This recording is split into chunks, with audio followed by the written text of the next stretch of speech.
Kalau ada yang nyari tablet range harga 2 jutaan, boleh pertimbangin yang ini. Karena di harga segini ini Redmi Pad 2 salah satu yang paling desain buat daily use. Yuk kita bahas nih Redmi Pad 2 yang udah support jaringan LTE.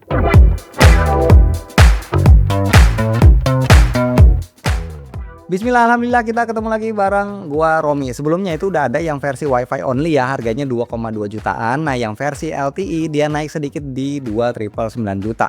Bentuknya masih sama kayak versi WiFi, panjang 25 cm, lebar 16,6 cm, tebalnya 7,36 mm, bobotnya 519 gram. Pas dipegang dia masih terasa lumayan lah, nggak tebal-tebal banget, enak handlingnya asal pakai dua tangan ya.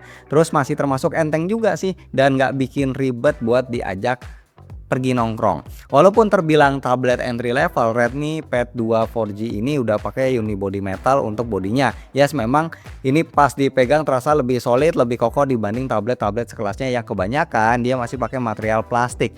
Gua dapat ini yang warna mint green, agak lebih ke biru muda metalik gak sih menurut gua. Nah, gua suka desain dual tone-nya di mana bagian samping kirinya ada yang warna birunya lebih tua sedikit. Jadi ada kontrasnya dan gua suka desain tempat kameranya yang berbentuk pils gitu ya. Framenya dia punya desain flat dengan lengkungan di sudut-sudutnya. Kalau kita cek di sebelah kiri ini polos nggak ada apa-apa. Di sebelah kanan ada tombol volume dan juga SIM tray yang bisa muat 2 SIM hybrid dan juga satu SD card up to 2 TB plus ada satu mikrofon. Kalau di atas kita bisa lihat nih ada 2 grill speaker, ada tombol power dan tulisan Dolby Atmos, ini bisa buat pamer ya. Di bawah ini ada 2 grill speaker 3,5 mm headphone jack dan juga ada port USB Type C. Kita lanjut ke depan, layarnya IPS 11 inci 2,5K 2560 x 1600 pixel, aspek rasio lega 16:10, refresh rate 90 Hz, kerapatan pixel 274 ppi, peak brightness 600 nit dan udah tersertifikasi TUV low blue light dan juga flicker free. Untuk bezelnya ini nggak terlalu tipis ya, ciri khas tablet entry level. Kamera depannya letaknya ada di samping kanan pas kita pakai di posisi portrait. Jadi memang tablet ini didesain buat dipakai dalam keadaan landscape dan sayangnya ini gua nggak dapat keyboard covernya. Nah, untuk layarnya cakep ya buat ukuran tablet entry level, mengingat kebanyakan kompetitornya di kelas entry level itu masih pakai TFT. Dia punya detail yang cukup tajam, warna yang dihasilin juga vibran, kontrasnya masih cukup dapet ya. Tapi dia belum support HDR baik di YouTube ataupun Netflix, walaupun kalau di Netflix udah wideband L1.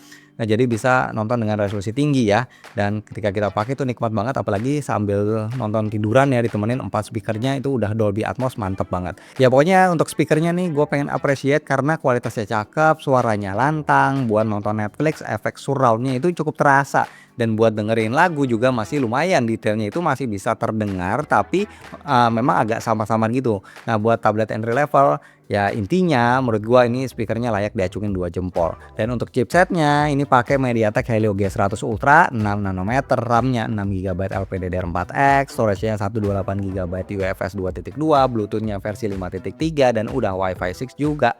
Gua coba AnTuTu benchmark bisa dapat overall score 577 ribuan dengan CPU score 212 ribuan, GPU skornya 46 ribuan. Selama ngetes suhunya naik sebanyak 2,1 derajat Celcius saja, dengan baterainya itu cuma berkurang 1%. Di 3D Mark Watt Live Stress Test angka stability-nya 99,6% dengan base loop score 1300, lowest-nya 1295 poin. Selama pengetesan suhunya naik 4 derajat Celcius dan baterainya berkurang sebanyak 2% aja. Terakhir di Geekbench 6 single core-nya dapat 720 poin, multicore 2020 poin. Di GPU benchmark dengan API OpenCL skornya 1521 poin dan dengan API Vulkan dapat 1576 poin.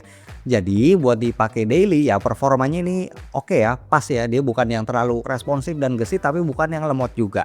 Jadi kalau gua gambarin experience daily use-nya itu dia punya performa sedikit di atas rata-rata tablet entry level pada umumnya.